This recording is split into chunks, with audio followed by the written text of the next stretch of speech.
Ready for another deep dive? Today, we're tackling something pretty profound. The preciousness of life.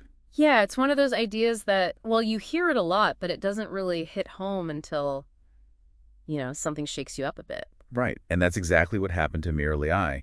The author of that Life is the Most Precious Thing article, the one from Spavelous online magazine. Exactly. We'll get into her story, of course, but I'm really interested in seeing how her experience can help us appreciate our own lives, more deeply. It's all about perspective, right? Recognizing what truly matters. For sure. So, Lai's story. It starts with something that seems pretty ordinary. Her husband hit his head. Seems like a minor thing at the time, but months later, he suddenly became unresponsive, rushed to the Looks like a hospital. warning sign, right? But easy to miss in the everyday chaos. Absolutely. I mean, that's how it is for so many of us, isn't it? We're so caught up in our routines. We miss those little moments, those little things that might actually be significant. Yeah, yeah. So what happened at the hospital? Well, the diagnosis was an acute on chronic subdural hematoma. Okay, well. Serious stuff. Needed emergency surgery. But beyond the medical details, the real impact was the prognosis. 20% chance of survival in the first month, and an 80% chance of dying within a year. Wow. That's a heavy reality check. It was for Lai, for sure. Suddenly, she had to confront the possibility of losing her soulmate. Just like that. It makes you think about all those things we get so wrapped up in, career goals, plans for the future, all that stuff. It puts things in perspective. Totally. Yeah. And this is where that quote from Sadhguru comes in, right? The most precious thing is life itself. Simple, but profound. Li even says in the article that she kind of brushed it off at first, thought it was obvious, cliche. Yeah. But when her husband got sick, the meaning of those words, it really hit her. It's interesting, right? Why do we need these jolts to remind us what truly matters? Yeah, like why do we take things for granted until they're threatened? Or maybe we just get distracted by all the noise, all the busyness of life. I think it's probably a bit of both, to be honest. Probably. So what was it like for Li, while her husband was in the hospital? She describes it as harrowing.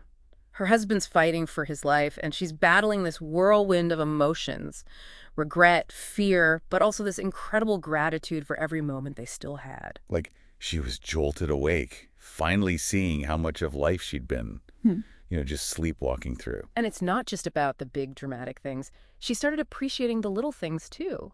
A cup of coffee together, a quiet evening on their patio, just holding his hand. Like her senses were heightened or something? In a way, yeah. She was seeing the beauty and the fragility of life, all of it. We could all learn from that, even without going through something so intense. Absolutely. But how? Yeah. How do we shift our perspective like that? From just going through the motions to truly appreciating how precious life is? That's the big question, isn't it? And that's what we'll explore as we dive deeper into Li's story. Sounds like there's a lot to unpack there. Oh, there is. There is. So Li's story, it's not just about appreciating the present.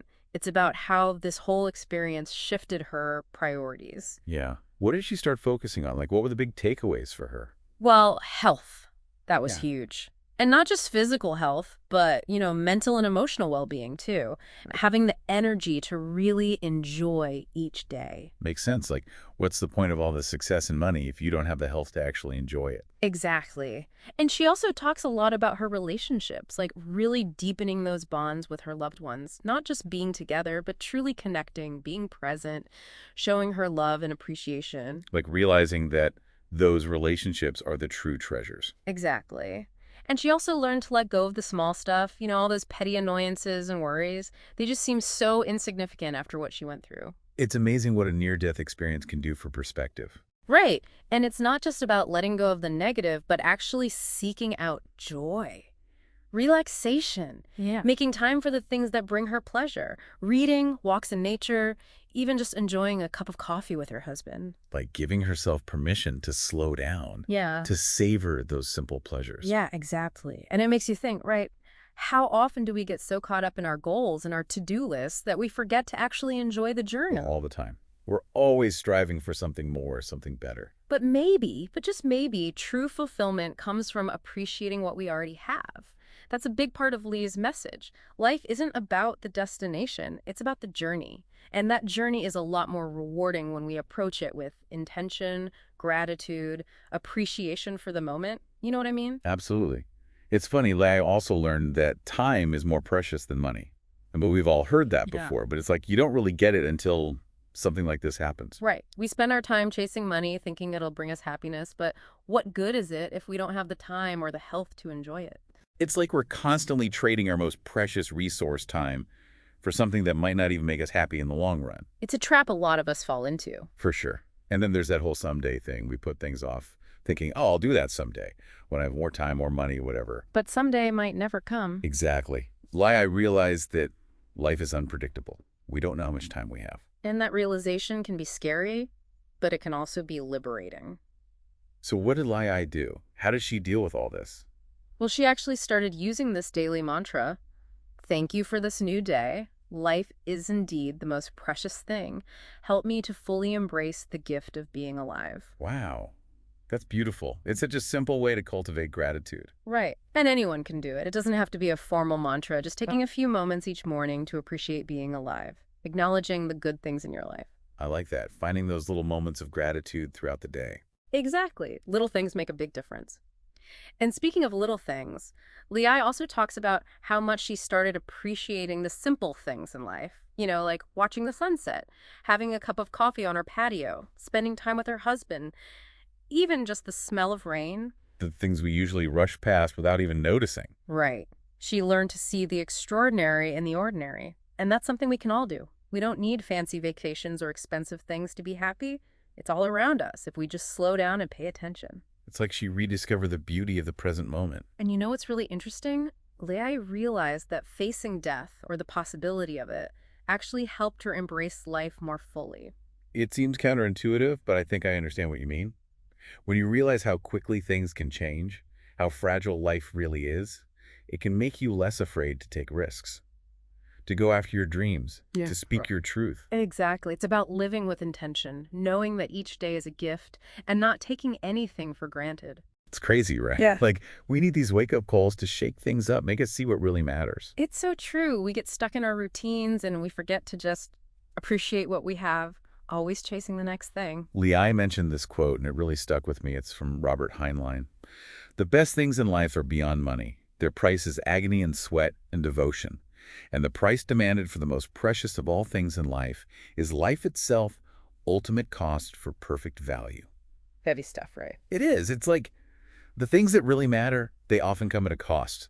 Not money, but sacrifice, effort, really putting yourself out there. And for Liai, those moments falling in love, having her child, even just those quiet evenings with her husband, those became the most precious things. Things you can't just buy. It's about connection, experience, love. Yeah. It makes you wonder, though, what are we all rushing towards? Right. What are we giving up in this chase for? Yeah. Achievements, possessions. Exactly. And it's like Liai's story shows us how our priorities can change when we're forced to confront our own mortality. It's not about being reckless, but it is about living intentionally, appreciating each day. Like Lai and her husband, they went through this incredibly tough experience, and it sounds like their bond became even stronger. They learned to face life's ups and downs together, to support each other, celebrate the good stuff, big or small. It's really inspiring. Makes you realize how important it is to nurture those relationships. Be there for the people you love. Cherish the time you have. Life's a journey, not a destination. And the best journeys are the ones we share. Well, that was a lot to take in. Lai's story is a powerful reminder to, really embrace the present, be grateful, focus on what truly matters. It's about living with intention, savoring those simple joys, making the most of every moment, because life is precious and it's fleeting.